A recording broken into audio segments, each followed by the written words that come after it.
Time to rewind and open your mind. No late fees to annoy you this time. Video store might be no more, but we're digging up movies worth watching them for.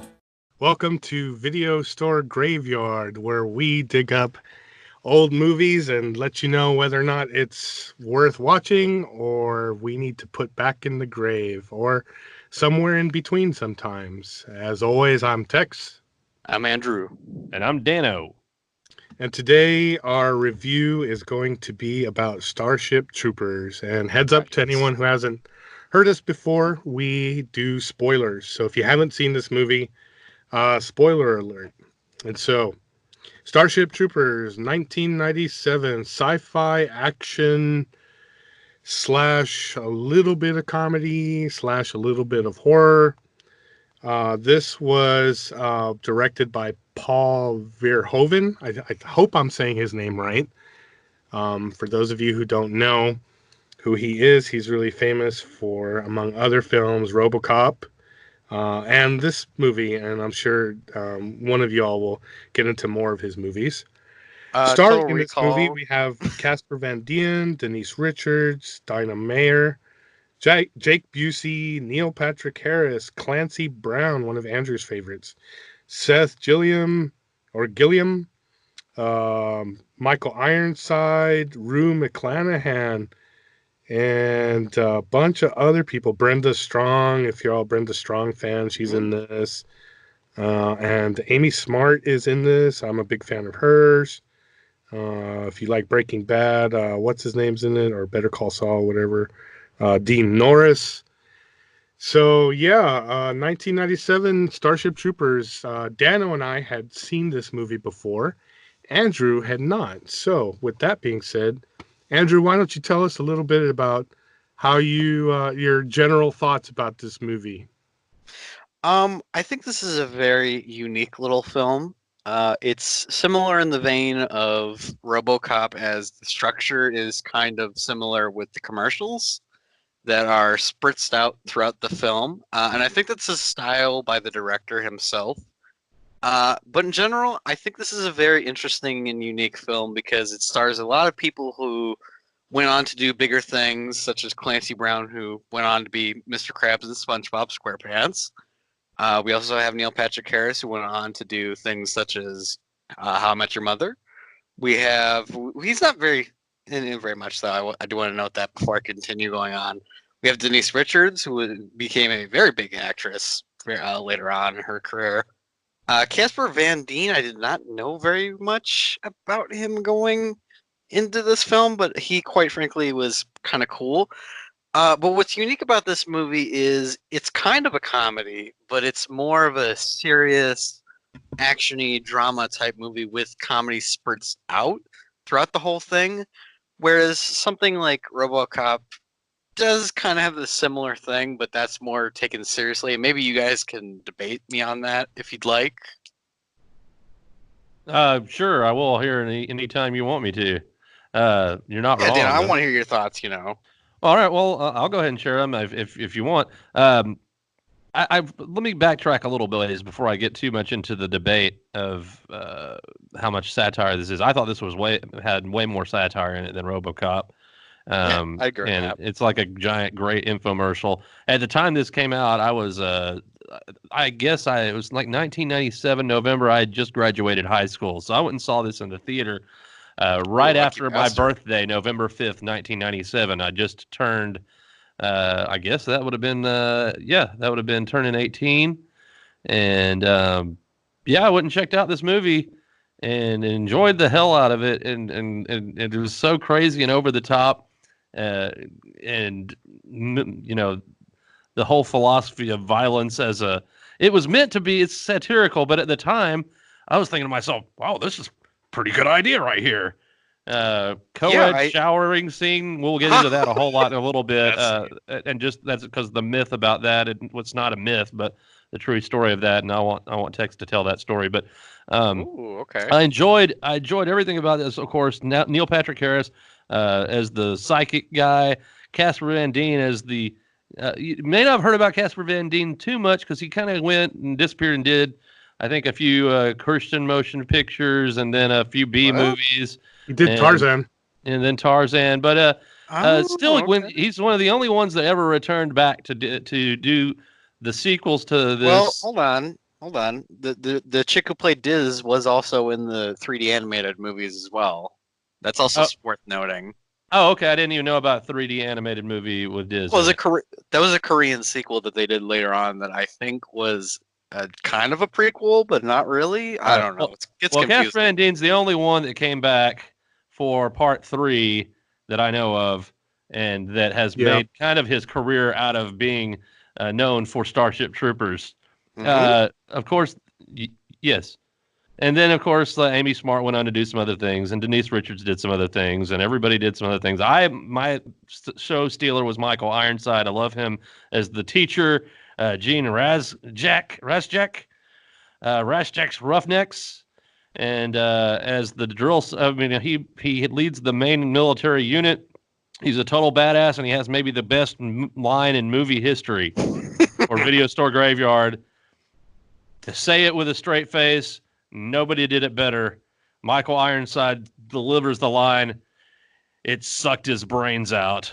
That was an Oscar-worthy performance. I don't know how the hell he got through it, but he did it with such sincerity and made a ridiculous-sounding line. Still ridiculous, but great. It goes down in the Hall of Fame of Video Store Graveyard lines. It's funny that you mentioned an Oscar-worthy performance, Dano. This movie did actually win visual effects back in the day for an Oscar award for visual effects. So that's kind of a little cool thing to note. All right. And honestly, I'm reading right now that Oscar nomination was only a nomination. Let me see. Oh, sorry. I guess it did lose the nomination. Mike, my bad. I'm sorry. It's all right. Well, it's cool that it even got nominated to begin with. I'm down with being fact checked all the time. Just if you fact check me, get your fact right. Well, what the hell won that year over that movie? What the fuck? All right, guys. So let's talk about the big elephant in the room. We got Denise Richards and Dina Meyer. Yes. Dina Meyer. Yes. All right. So who's better for you guys? I have to be very honest. Diz is totally my character. I have lots of negative things to say about Denise Richards' character. Personally, I didn't like the way Denise Richards' character was written. I thought it was uninspiring. I thought her character was weakly written. I did not care about her at the end.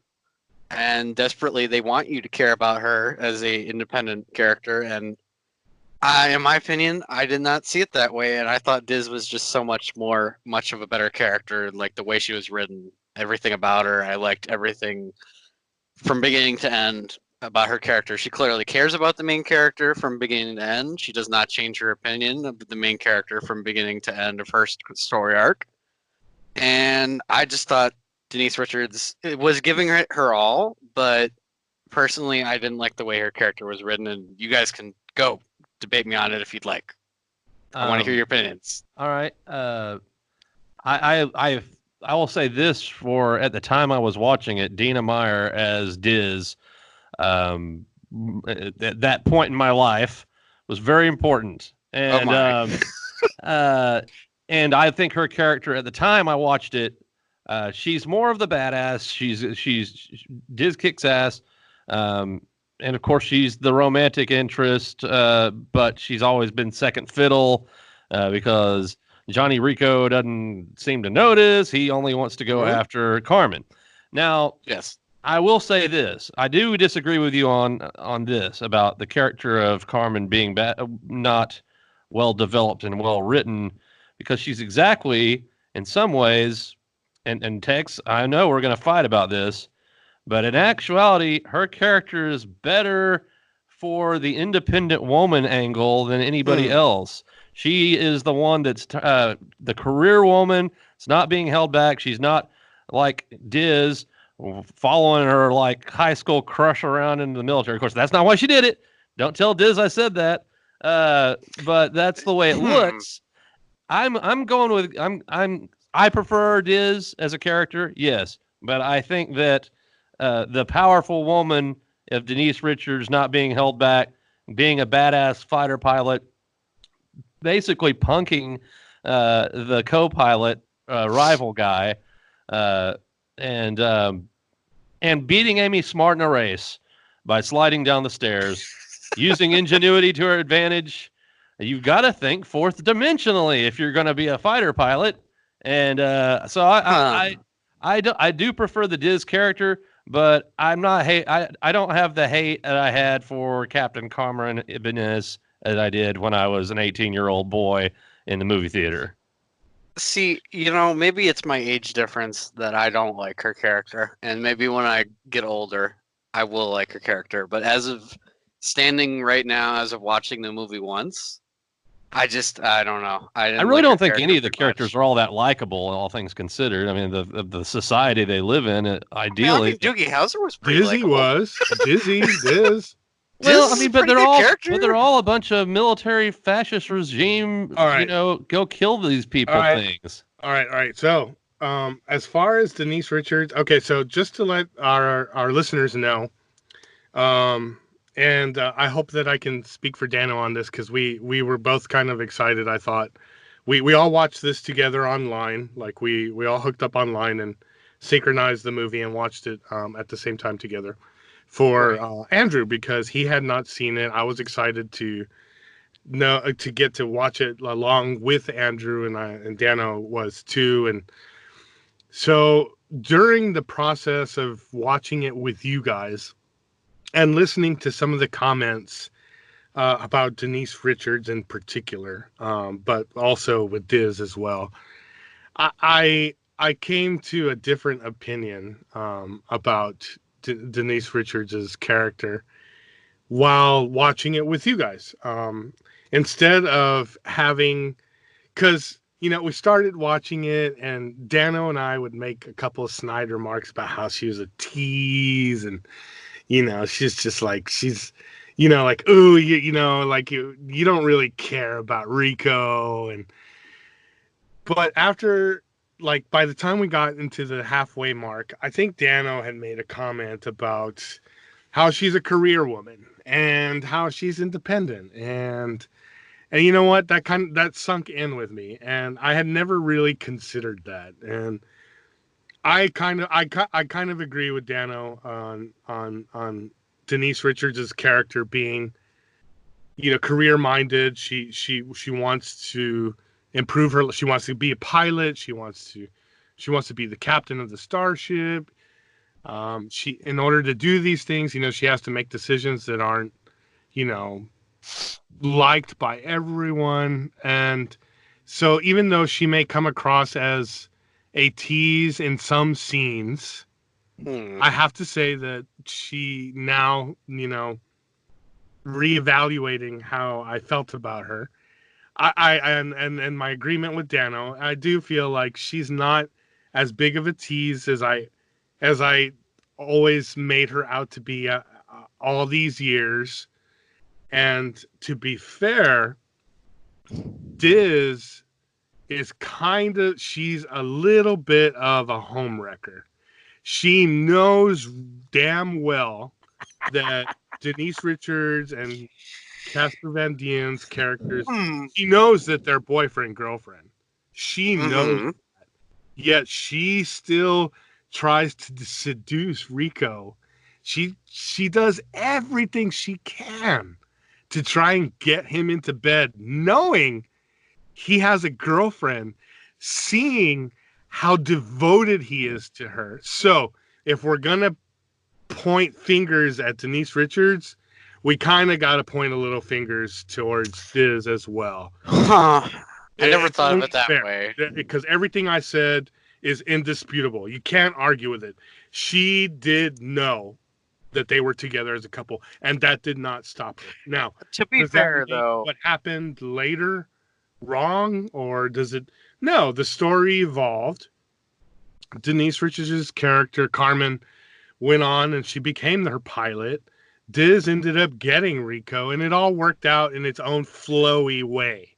But for a little while, they both deserve their positive aspects, criticisms, but they also deserve the other side too, both of them. Because, Denise Richards, she was kind of flirting with that Patrick Muldoon character. She knew what she was doing too. And so I think that they both deserve all criticisms of the spectrum. All sides of the spectrum, they both get. I'd agree that every character deserves their own criticism. I do want to say Rico, every time that Diz flirts with him, he does respectfully turn her down and say, he even says a piece of dialogue. He's even like, hey, Diz, why can't we just be friends? He's the most respectful. It's not like he's willingly really like letting her grind up on him or anything. Like he's like turning her down respectively. He's devoted to Carmen. Now. I have to interject here also. This is another compliment for Carmen in that she said pretty much the same thing to him when she broke up with him. Okay, fine. That's fair. She broke up with him in a heartfelt video. She didn't just text his ass. So credit to Carmen for doing. She could have done that in person though too. I'm just saying. No, she's hundreds of. She could have said thousands something. of miles away. Millions and billions of light years away from him. Yeah, she did. She had a chance to do it before this, though. Well, I think it would have been harder then. This way, he's got his, he's going into it. He's got his life. That's the Rico moment where he says, "Hey, what did I join for?" See, Rico's got the priorities wrong, and then he gets the priorities right. It's a journey of Johnny Rico about how he learns. Oh well, I just got friend zoned by my girlfriend, and here I was doing the same thing to this girl that loved me the whole time. Also, I joined the military for the complete wrong reason, but then I stayed for the right reason. Revenge. Yeah. And I also want to point out that when, again, spoilers, but when Diz dies, her last words are, "At least I got to have you," to Rico. How in love was she with Rico? Too much. I mean, she's dying, and she's like, "At least I got to have you." Oh my gosh, dude. Honestly, best 15 minutes of her life. Sold that. Honestly, she sold that though. Rico doesn't deserve her, really. Nope. I don't. I agree with that. No, he doesn't. The three of us deserve her more than Rico does. Johnny Rico. Well, at least it was good to see that he was fazed by it. And it did affect him and pushed him on to even more stuff. So, yeah, just a tad. But, yeah, it's pretty wild. So, since we're on the subject of actors and characters, I want to bring up Jake Busey. And I know, Dano, yes. I know you got some... I know you like Jake Busey in this movie.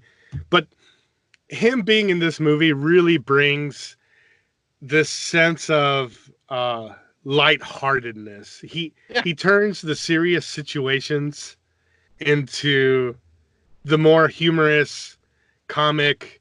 I don't want to say relief because I'm not relieved, but he brings this sense of fun whenever he pops into a scene with his grin and some of his one-liners. And Dano, I know when we were watching this movie together, me, you, and Andrew, I know you made some comments about Jake Busey being in this movie. Oh, yeah, for sure. Well, I did think, kind of like you said, he gave a different air to it, but some of his scenes are, I love the scene where he's like, hey, you can't push a button. Like, he's like, oh, what's good's a knife in a nuke fight is one of my favorite scenes. Like, I know. And his just reaction is like, put your hand on that wall. He's like, he didn't want to put his hand on that wall. He knows what's going to happen. Put your hand on that wall. But he still puts his hand on the wall. He should know. You see it coming a mile away. And there comes the knife in his hand. And it's like, you can't launch a nuke if you disable his hand. I was like, okay. How he says sir after that. He's like, you can't, he says, sir. Oh, yeah. Yeah. It's so great. So, yeah. And he plays the good buddy of Johnny Rico. You think they're going to be enemies right at the beginning, and then where he tells him don't cut in line.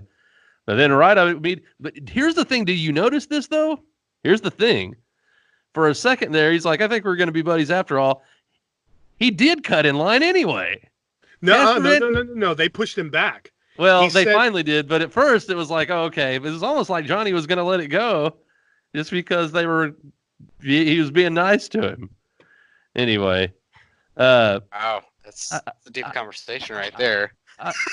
I do want to, and then of course, and we're getting closer to.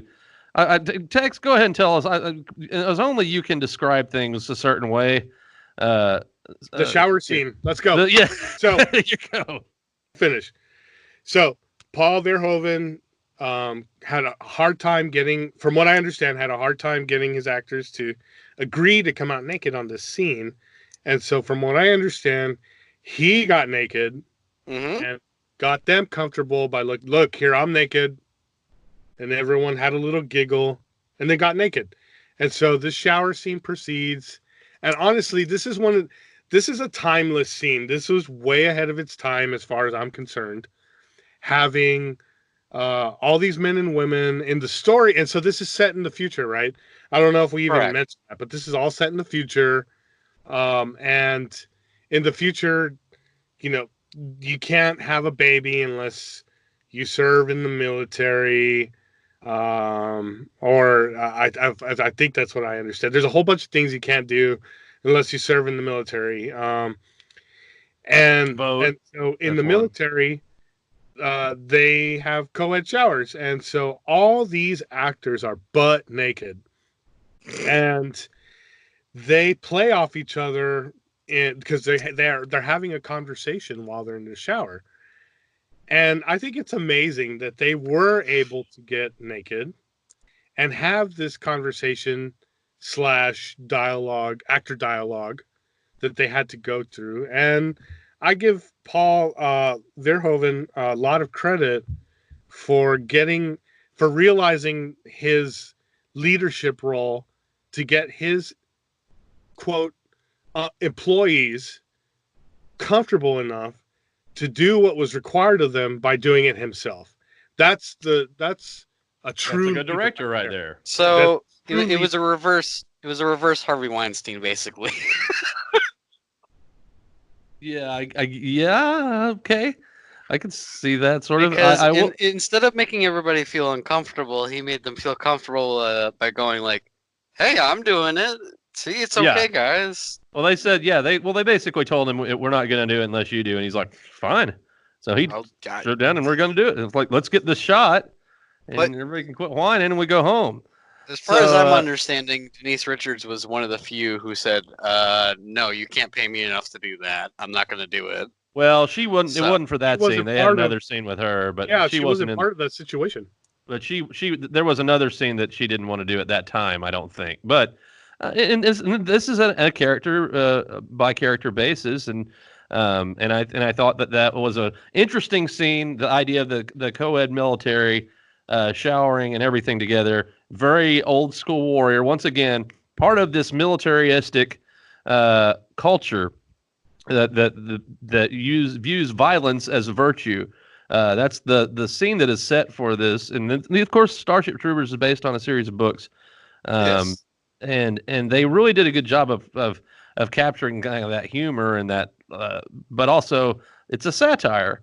And so, like I said, I don't know how appealing all the characters are supposed to be, but I really think Michael Ironside is maybe my favorite character in the whole thing, as the sergeant who keeps after he drives his men harder than anyone else, but he saves his men more times than not, and he rewards them with beer and entertainment. Entertainment. Even knows enough to have a neon violin for Jake Busey to bust out. Like, he knows enough about his troops to know what they like and that's what he puts in the entertainment boxes for them. So when they're on break after they do their fighting, they all get to go have fun. It's great. It's a great leader right there. I still say the scene where he says, "Have fun, that's an order," made me laugh, but also smile at the same time, because it's something genuine that I would think that somebody like that would say to, his troops, like, hey, relax, it's time to, like, chill instead of, like, fighting and all that.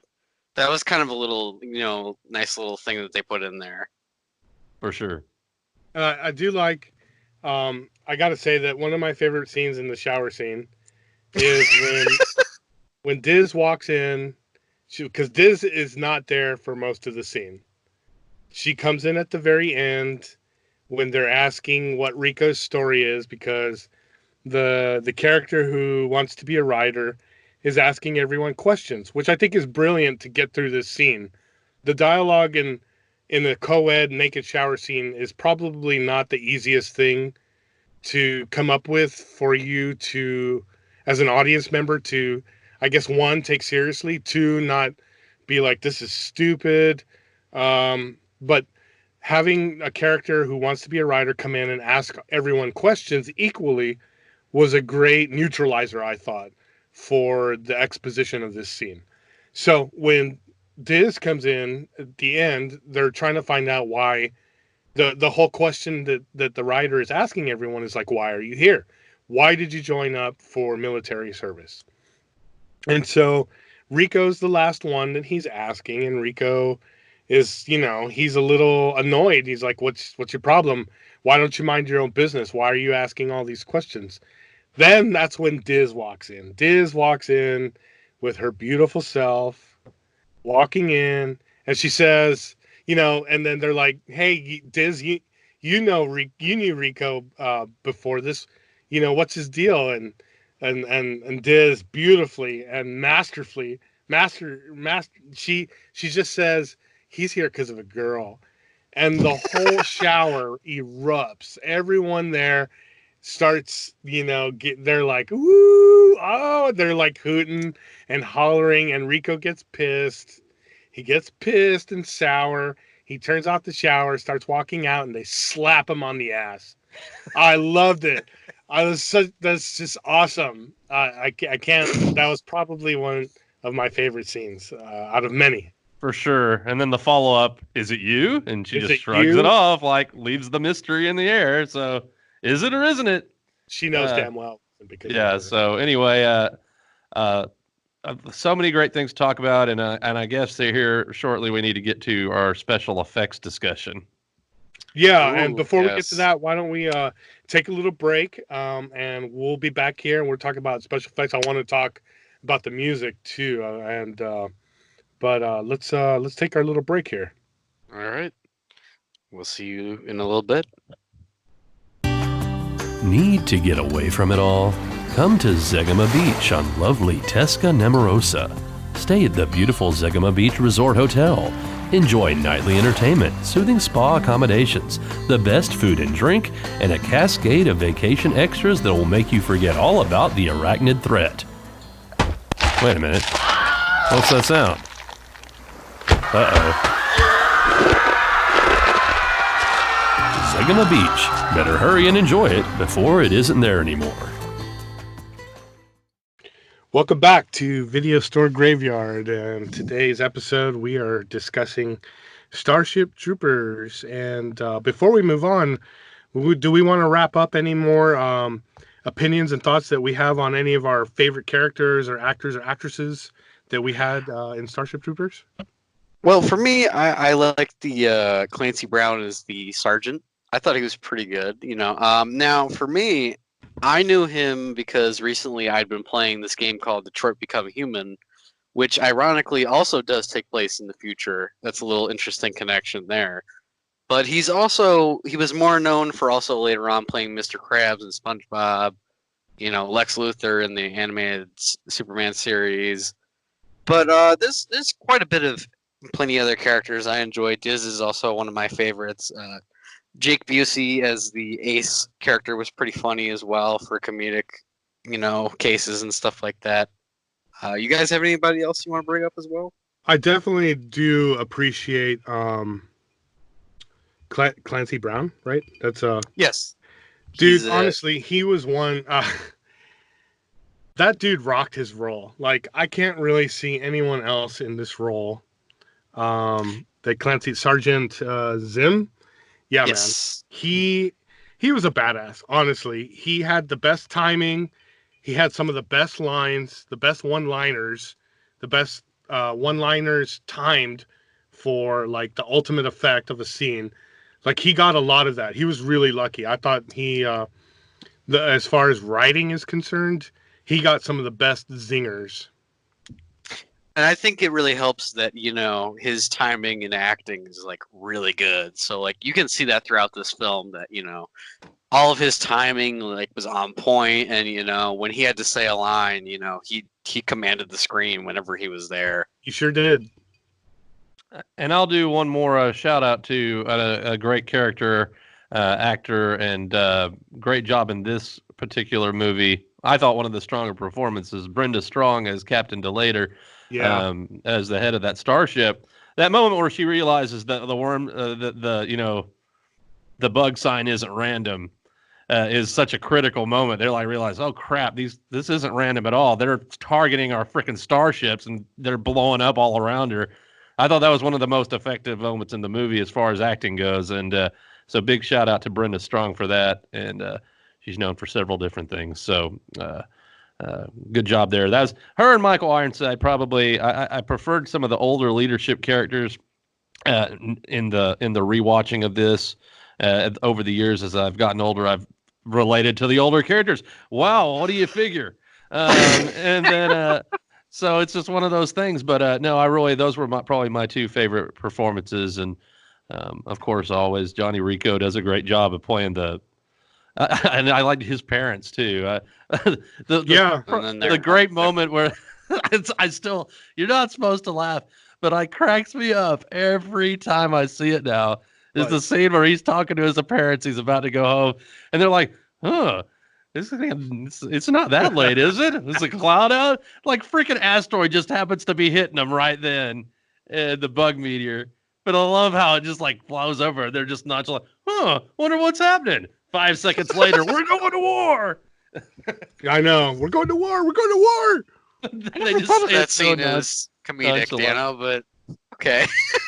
I'm sorry, just the way they say the lines, and because I know what's happening, it's like, yeah, you know what's happening. It's like, just how how it all fits into place. He's just about to leave the military and just about to sign out and go down washout lane, and just so happens that it hits in his hometown, and it just so happens he's talking to his parents. It's just too much. I mean, yeah, all right. So, go ahead. Well, his parents are pretty difficult on him the whole movie. His mom's not. His mom is more lenient and like understanding. The dad is like, no, you're not doing that. But like, if he'd listened to his dad, he would be dead. But the funny thing is, there's that line that he gives that makes you rethink he was different the whole time. He's like, "Where's your uniform?" Like he was wanting to see his son in uniform. Where's your uniform? I'm really conflicted about that particular line because I'm like, you know what? You were really pissed off that he went to the military. And now he calls you and he's not in his uniform and you're like, well, where's your uniform? Weren't you pissed off? Why do you want to see him in his uniform? Anyway. Yeah, it's a weird line, but I always took that as like, he secretly was proud of him, but at the same time he thought he was throwing his life away. But then he's like, my son's in the military. He's going to be a citizen. Probably rethought the whole thing. And now he's calling me from the base. Where's your uniform? Like, that's what I got. But then okay, all right, come on home. But yeah, anyway, that's a scene that stood out for me as well. But that's pretty much all I've got on that stuff. Anything else, guys? Andrew? No, it's a pretty rad movie. I do want to say Rue McClanahan being in it for her small little scene was also like a special treat for me. I thought she nailed her little part. But anyway, so moving on. Before we get to the special effects, everybody, I just want to say a couple things. One, a shout out to this movie was actually Whiskey. Our buddy Whiskey had suggested that we review this movie a long time ago. And so I wanted to give him a shout out to him because I know he was looking forward to it, and also Mrs. Whiskey as well, and their new little shot glass baby whiskey, Shot, new member to the family. shot a glass baby It's a whiskey. little shot glass. So I want to throw that out there. But before we get into special effects, I'd like to talk about the music. Sometimes we talk about the music in some of our podcasts briefly when one or more of us feels moved by it. This particular movie, the soundtrack, I own this soundtrack. The soundtrack, the composer was, I hope I'm pronouncing this right, Basil Polidoris. Ooh, He sounds died fancy. in 2006. But Oh boy. the thing about this composer is he's actually more famous than maybe people really know. He did the soundtrack for RoboCop as well, but he also did the soundtrack for Hunt for Red October, which Oh, he got okay. a BMI Music Award. He did the music for Free Willy. He got Oh, an okay. Emmy for his music for Lonesome Dove. He did the music for Conan the Barbarian. If any of you have ever seen Conan the Barbarian, Yeah, and know Schwarzenegger the movie. music in that movie is hardcore. It's awesome music. You can't get any better music for Conan the Barbarian than this music. And and so he does the music for Starship Troopers. Um, one of one of the things that I noticed when I first saw this, because I saw this movie in the theaters when it came out in '97, like when Dana was saying, I had already graduated high school. Um, and I saw this movie, and one of the things that stood out to me the most, other than the special effects, was the music and the the theme that he has. He has a lot. This is a military movie. This movie is really hardcore when it comes to its views on military life, how the world is affected by the military, how the world is run by the military, um, and the music really uh, complements that narrative in this movie, I feel. And there's tracks of his soundtrack that stand out to me the most, and when um, when they're going to war, when they're landing on Planet P for the first time, like the first big major battle sequence that's fully rendered, because they kind of hint at that battle in the beginning of the movie. Um, but there's this thing called metric modulation. And I was in band.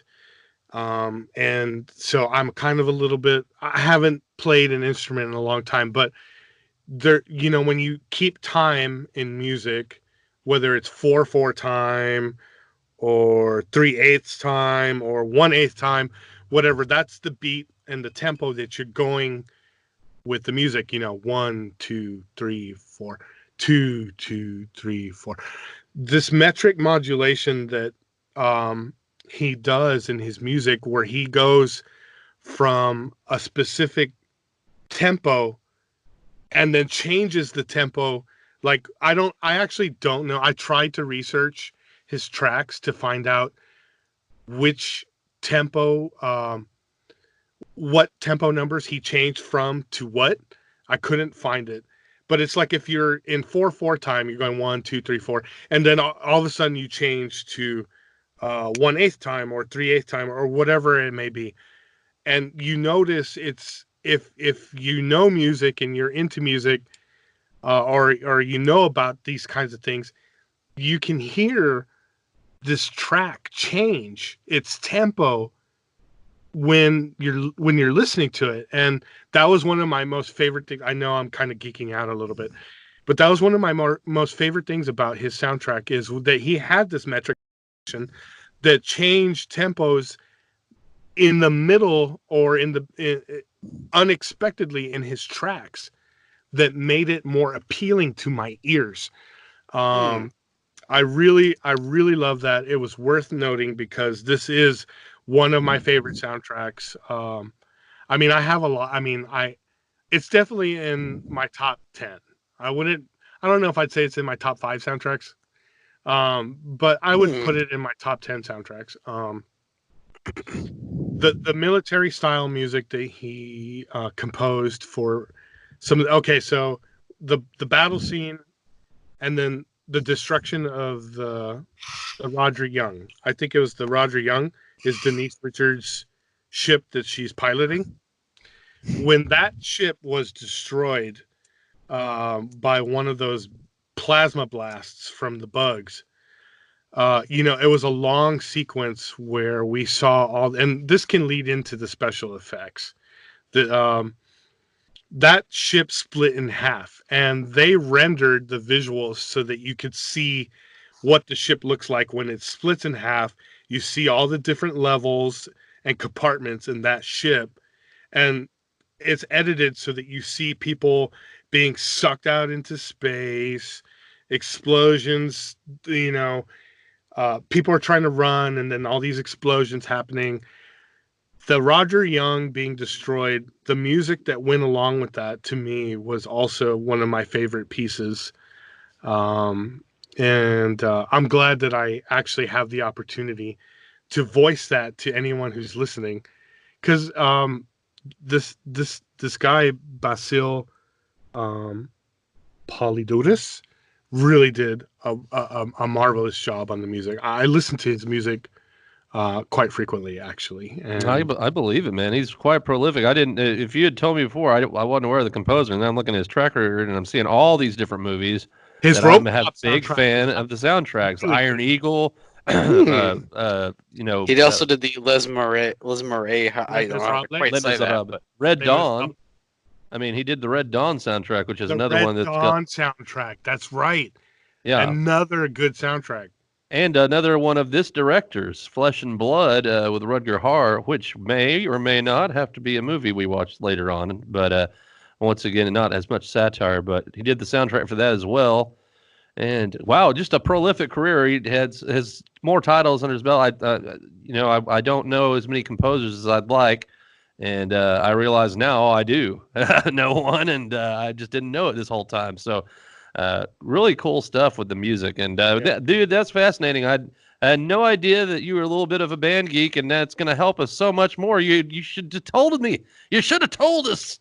You should have told us. Damn it! Tell us. I'm coming out. I want the world to know. All right. So what did you all feel about the music? Did it affect you at all? Honestly, I'm used to people really not caring too much about the music, but I am not that way. I'm the opposite. I care about the music. I care about it a lot too in movies, but I will say that this one is not as powerful to me as some of his other soundtracks.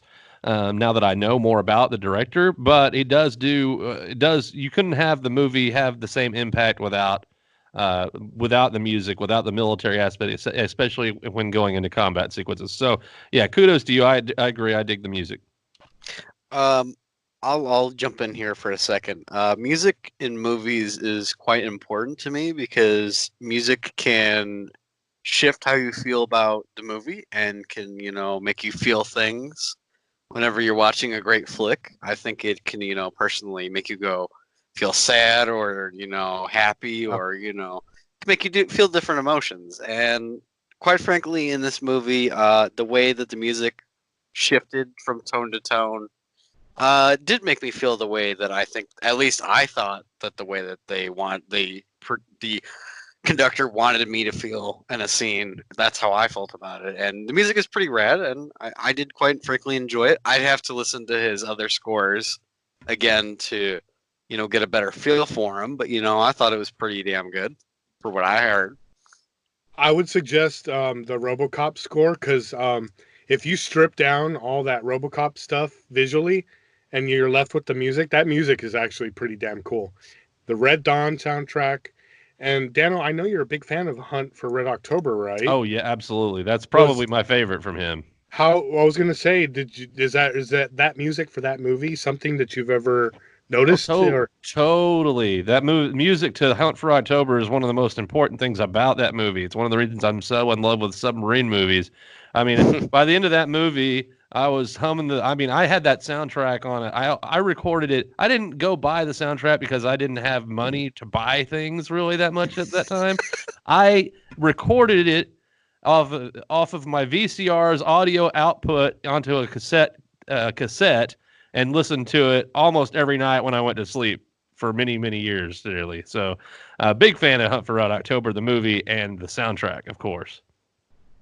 Right on, right on. Right on. All right, so special effects, guys. Who wants to go first about the special effects in this movie? I guess. Yeah, go ahead, Andrew. Why don't you break it down for us? I'll say that special effects can be a very touchy thing, since this is a '90s film. If I'm correct on that one. 97. Yep. Yes. '90s movies are kind of spotty on the effects because CGI wasn't quite what it was today. That said, I will say any CGI that they do use for this film for the aliens, which majority of the effects are CGI, at least as far as I knew, they look pretty damn good actually. I think that a lot of it's actually aged pretty well, and the blood and gore effects that are included in here, any of them that use CGI at all, and some of it's practical effects from what I looked up. Yeah, All those of it are. looks pretty good. I damn say it should have won an Oscar for best visual effects, in my opinion. I'm not sure what won that year, but damn good effects in this movie, honestly. That kind of blew me away a little bit. The aliens don't look cheap, unlike something like Species that looks a little today. This movie, however, looks pretty good for the most part. Now, granted, the aliens are mostly there for satire, but as far as the effects were taken, they're mostly pretty good. And I actually was visually pleased with what I saw on the screen, and I wasn't cringing or anything. I don't know if who wants to jump in, and I don't have very much to say beyond that. Well, I'll go ahead and do for your processing information there. It looks like for special effects that year, if it's it looks like that Independence Day won the prize. So, I don't it think had the a effects tough. in that movie are very good, but It yeah. had a tough competition with another space movie. That's usually the way that works. If you've got multiple space movies and there's not a Star Wars movie nominated. Whoa. Are you sure about that? Because No, I'm not 100% sure. This movie came out in '97, and so that means that the Oscars for it was probably '98. And so I'm looking at best visual effects, where Starship Troopers was nominated. Yeah, it's along 98. with It's 98. You're right. along bad. with the 98. along with the Lost World.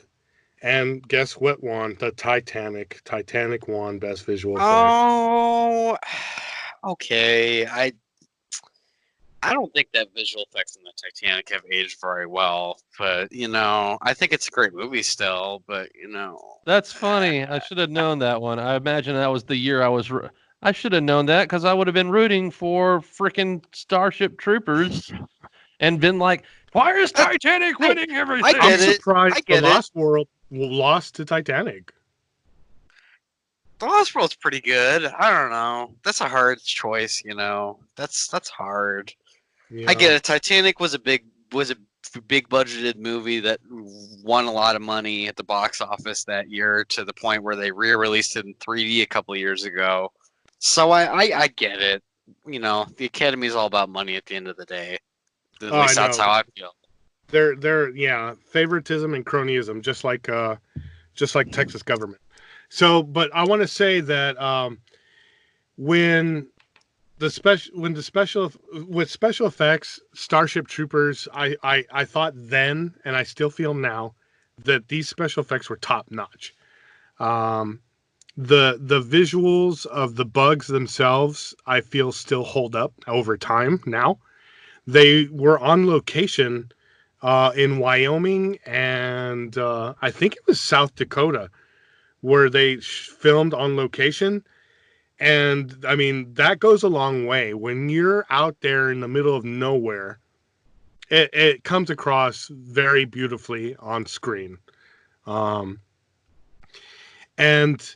the fact that they mixed these beautiful locations with all the extras. This movie has so many extras in so many scenes, even when they're not in war. There's when they're at the dance party when they graduate. There's extras galore. There's like 100 people on screen.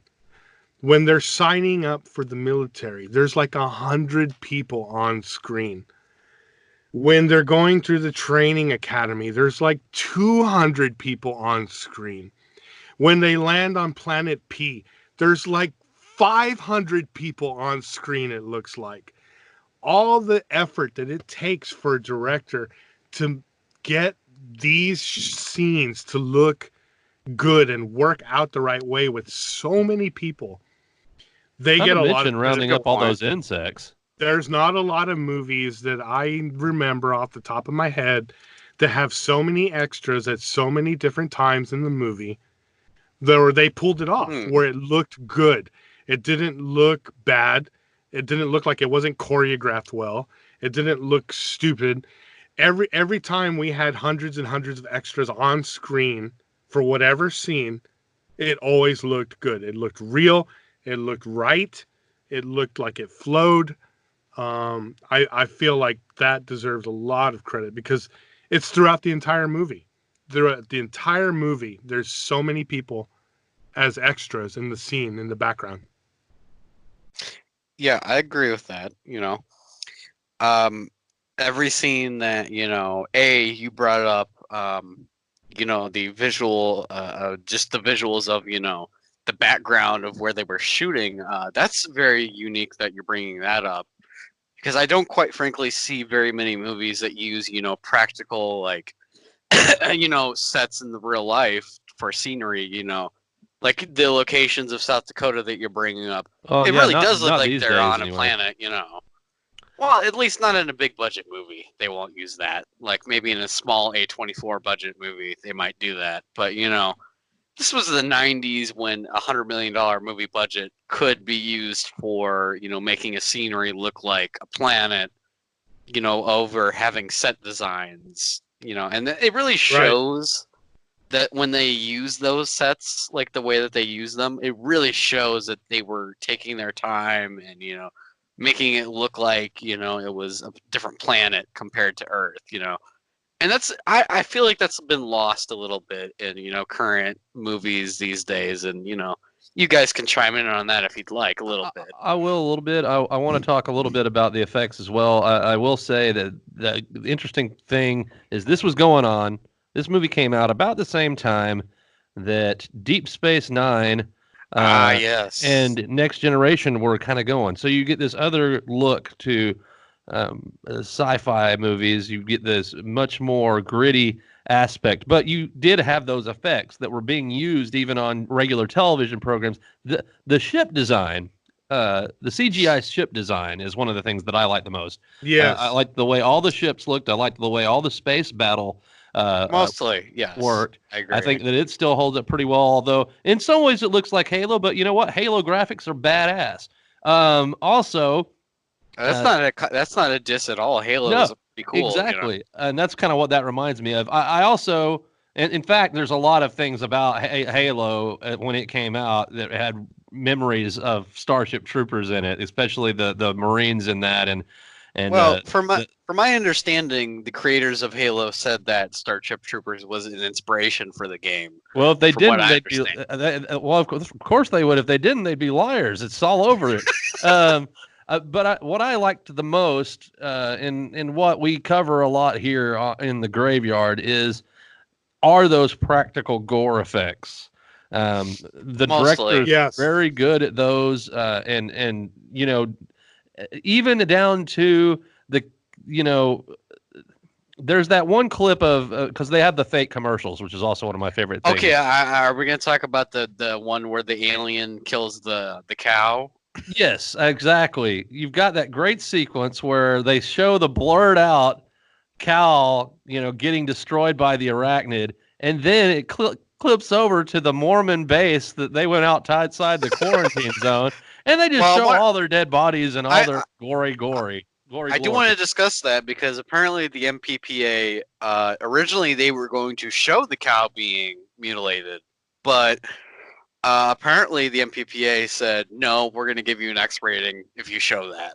So the director, as a joke, put in that Mormon scene to show the hypocrisy of, well, how come this is okay, but this is not all right, Yeah, And that was makes a little sense. thing added in as a joke. And it's the MPAA. Oh, who Yeah. gives a fuck? It's a bunch of white people sitting around rating our movies. Come on. Wow. So yeah, the gore. I totally agree with Dano. The gore in this movie is this. This is what made me earlier say that there's a little bit of horror in this, because this is a gory movie. There's legs Fuck being yeah, chopped it off, is. heads being chopped off, arms being chopped off, people being chopped off in half, blood splattering everywhere, holes being put into people's heads, brains being sucked I mean, out. It just goes if you've on seen and on. RoboCop, this shouldn't shock you. I mean, really, it shouldn't.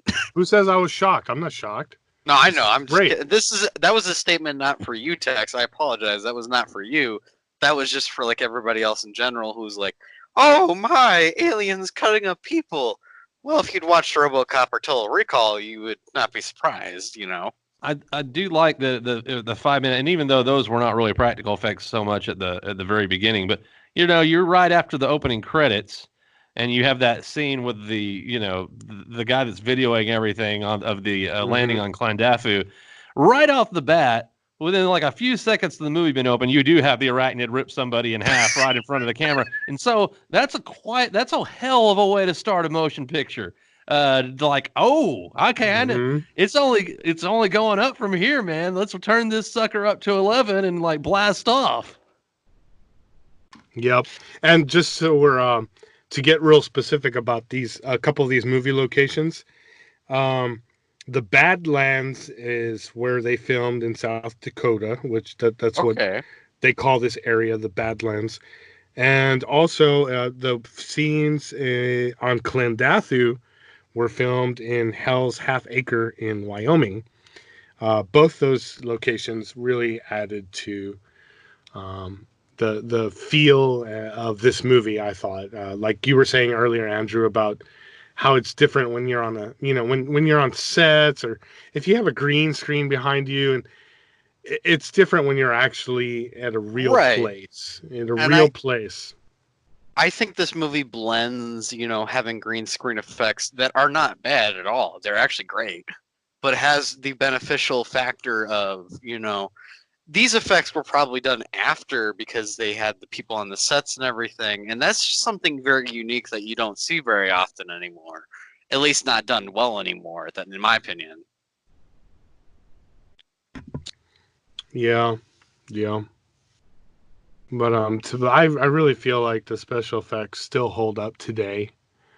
And a lot of it still really well done. And honestly, every time I see this movie, I can't get over the amount of extras that are used in so many scenes.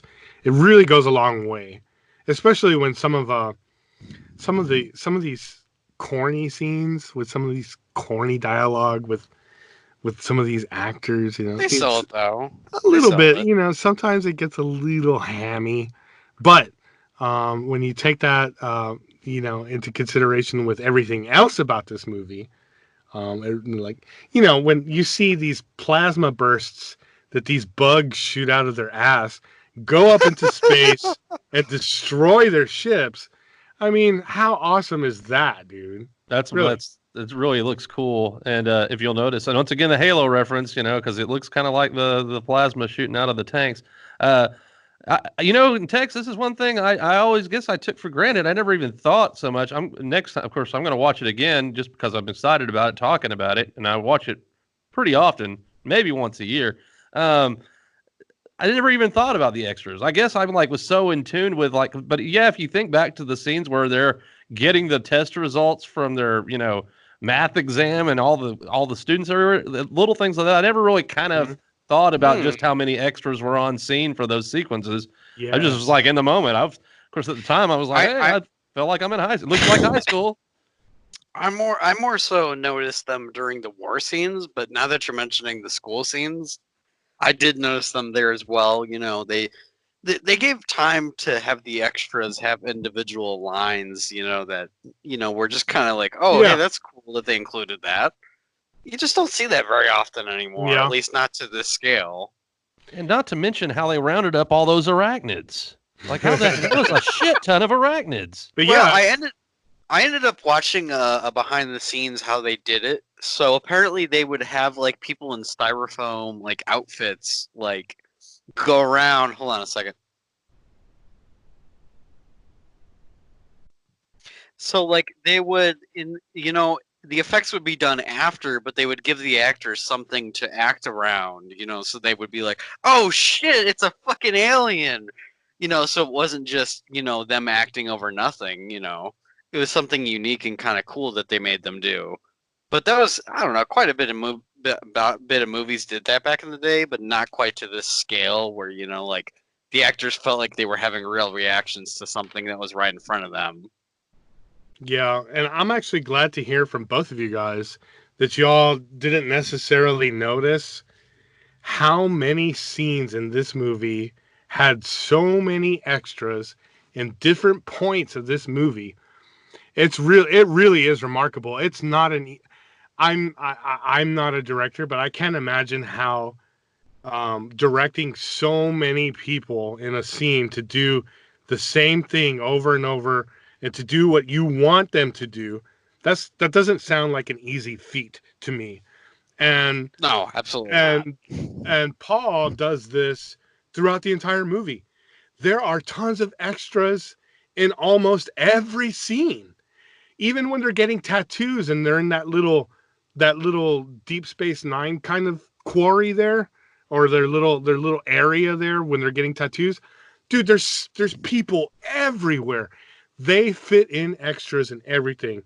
And honestly, the what really stood out to me the most about the extras that made me notice, I'm like, wow, this movie has extras and like so many times, was when they landed the first time in the first battle, and you have Basil Polidorus's soundtrack going along with their landing, and you see 50 soldiers coming out of their landing craft, and then the camera pans back and you see 10 landing craft, and so you see 500 people marching out of their, well, actually they're running out of the landing craft, and you see all this fire in the back, these weapons fire in the background, and you see the plasma blasts in the background. It's so much war, chaos going on, and all that is put together with those extras, with the music, with the special effects.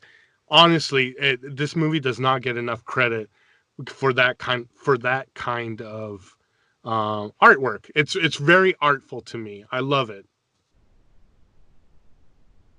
So Outstanding.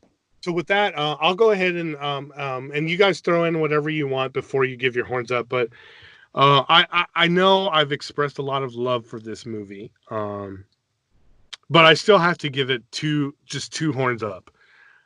It is most definitely not the most perfect movie of movies. There's a lot of hammy scenes with some actors there's some casting there's some casting with the actors that I would not have done myself. I'm but there's so many good things about this movie. I couldn't give it less than two, but I can't give it more than two. So for me, I give this movie two horns I'm up. shocked. Mm. I'm You know what? completely shocked and taken aback. Two miles, like you I just know, dropped the right? mic twice on us, Tex. He This seems like he's been praising this movie the whole time, and we hear a good old two horns up. You gotta be really superior to get a 3 or a 4 from me. I hear you. I'm just surprised. Like first the I'll band go ahead geek and now this. I'll go ahead and give my rating. I think I'm gonna give this a 4 horns up. Okay. Because I kind of liked a lot of it, and there was not too much that I didn't like. Yeah, I know I ragged on Denise Richards' character, but that's a small nitpick criticism that I have because I quite enjoyed the music, I quite enjoyed the sets, I quite enjoyed the story from beginning to end, and you know what? Something we didn't bring up that I think we should bring up real quick is the main character when he's getting disowned and he's getting punished for shooting somebody during the training section is it's something worth noting that, the white man is getting whipped by an African American man. That's something worth noting. I thought that was interesting. See, I didn't want to talk about that because, one, I'm not white. Okay. Two, I'm not black. And three, I was just uncomfortable bringing it up. But you, as a white man, I'm not that's fine with me. uncomfortable Go bringing ahead. it up because I think that's quite a progressive scene for a '90s film to be included in there. That's just not something I've quite frankly seen in any kind of movie from the '90s. And I'm sure somebody's going to bring something up that, did bring that up. Please go ahead and bring it up in the comments if there's something similar to that scene in that movie I and didn't even or in think about another it. movie. But quite I mean, frankly, I got the obvious Christ references, but I didn't get any of that. really? No? Okay. I thought All the right. symbolism with what Andrew just said about who was whipping Rico, who was giving him the lashes. I thought the symbolism of that really stood out. I just didn't know how. Yeah, it is pretty apparent they were going for a message there. Crap, I didn't even Like think about that myself at all. they were going for something clearly because they like stopped the whole movie, and it wasn't like it was cringy or anything, and pandering. Like clearly the director had a vision for what he wanted to say, and props to him for saying what he wanted to say. I'm not sure quite many directors would take a risk like that to stop the movie to say something like that. Quite frankly, let's move on. I liked the effects. I liked the music. I liked the acting and everybody all around. And I know I gave shit to Denise Richards, but again, I will say she did give her best effort in this movie. And you guys made me think about, maybe she wasn't that bad of a character. And that's something unique that, I'm not sure that I would have thought about on my own unless Right you on. guys brought it up. And quite frankly, Four Horns Up. I enjoy this movie quite a bit, and I will be rewatching it later when I grab the 4K on Blu-ray. Cool. All right. Well, I guess it's me now. It's Sorry, Dano. no, I pushed no. you into a weird area. Well, it's the funny thing is, it's been one of those things that I've been kind of not sure how I was going to go as far as enthusiasm and the place as has it in my life. I'm kind of, and this is why I'm surprised by Texas, because I just assumed it'd be 4 up all the way for you, and just because of how much you and I have talked about it. I'm giving it to myself because as far as the groovy, really cool movie, not the greatest of all time, but worth giving it a shot. But I'm adding one extra horn up because of just how important and weird and fun a movie it was my last year in high school to have Yep. that kind of a Better add a horn up for Doogie Hazard, man. Come on. yeah, I mean, so I'm going to go with 3 for this. It's alive. It's fantastic. It's it's one that I think anybody can watch and find something fun with. I don't know. Here's something. I wished we had. I don't know how many women like Starship Troopers. I know my sister wasn't a big fan. That's a good question. But that's a good question. I think that's fair, Dano. It is kind of one of those things. So I'd welcome any comments if there's, especially from any women that just love this movie. I'd love to hear why. But I didn't know if that was something like. Yeah. Well, like I said, my sister and I like a lot of sci-fi and horror, but she's not particularly a big fan, I don't think, of this movie. Maybe she needs to see it again. It's funny that you mentioned that your sister didn't like this movie, because I did read a couple of reviews of a female's perspective on this film. And there were some people who were female who did enjoy the film and thought it was great. And some people thought it kind of sucked. This movie kind of has a very interesting reception upon everybody, in general. Some people love this movie and think it's too good for what it was back in the 90s. And some people think it's kind of shit. So I do think this movie does resonate very differently with everybody. Not everybody's going to have the same opinion on this kind of film. And Andrew gave 4, you give 3, I give 2. So that's it's a lot better than Showgirls, I'll tell you that. That's 9. That's 9 out of 12 total horns up, right? Yeah, that's actually not that bad. That's pretty positive. That's actually pretty cool. And I got to say that I want to I know I've said this before, but I want to reiterate again. 2 horns up for me isn't necessarily a bad thing. Oh, I don't take it as Because, that. Yeah. you know, 0 horns or 1 horn down, those are bad things.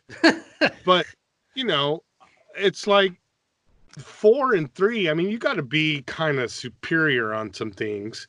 And as much as I love Starship Troopers, they're not superior on everything. Right. And Get that. Me and Dan don't get that. At least I hope. you know, if we were doing RoboCop, you know, I would say 3 horns up, and I wouldn't give it 4 because some of the special effects, I'm kidding. right? Some of the Continue. special effects in RoboCop aren't the best, right? So it's not superior, but it's Ooh, we got to talk about that movie someday because I don't know if I agree. I think 9 horns up out of 12. I don't think that's too bad. This movie rocks. I think we made that point to everybody. Oh, we said everything positive that we wanted to say, and we said everything negative that we wanted to say. I'd say the ratings we gave are fair. You know, we feel differently about this movie altogether. You know, we all gave different ratings, and that's fair. I'd say that's fair at the end of the day. But yeah. Any other thoughts on Starship Troopers, gentlemen? I will say, and I did think that it's interesting that it must be something in the space air that the Starship Troopers has not come up just on here, but on other things. And I've noticed Starship Troopers it's not exactly trending on Twitter, but people are thinking about this movie again right now, and I don't know whether. I don't know exactly what it is, but there's quite a bit of articles brought up every year about this movie, how it's an interesting sci-fi film. You know, I mean, not bad for whatever 23-year-old movie. It wasn't quite a financial success at the time, but you know, this movie gathered, I would dare say, a cult status. You know, over the years, Definitely.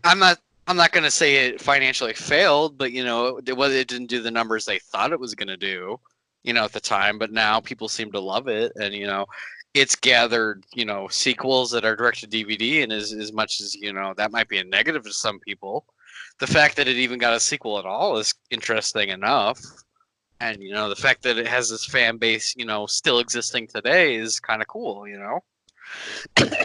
So yeah, I had fun watching it with you guys, and of course, fun revisiting it for sure. So, all right, are we gonna get the fuck out of here or what? Everyone, thanks for listening to our Starship Troopers episode here. Please give us a follow on YouTube. We're on Facebook. We're on Instagram. We are on Twitter. You know, any chance that you get to listen to this episode, share it with your friends. Listen to our old episodes. But thank you for being a listener, and we hope that you enjoyed it as much as we enjoyed reviewing it. And I will say real quick for anybody who's on YouTube, this needs to be said. Go ahead and subscribe to us, but because YouTube is all weird, you have to click the bell icon to get notifications. So go ahead and do that for us. And if you did go ahead and enjoy this video, you know, drop a like on the video real quick.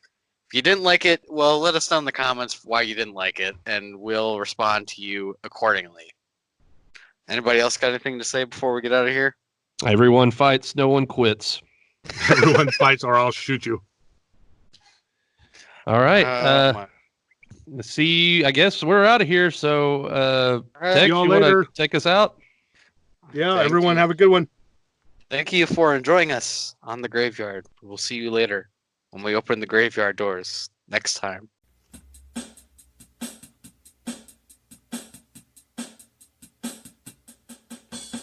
Time to rewind and open your mind. No late fees to annoy you this time. Video store might be no more, but we're digging up movies worth watching them for. Time to power up the VCR. Headed to the graveyard of films near and far. Watching the strangeness we find on the way. Three crazy friendos with plenty to say. Come on our journey if you're so inclined. Leave sanity, hope, and good taste behind. Life isn't easy, but whatever is. Video rewind and open your mind. No late fees to annoy you this time. Video store might be no more, but we're digging up movies worth watching them for. Time to rewind and open your mind. No late fees to annoy you this time. Video store might be no more, but we're digging up movies worth watching them for.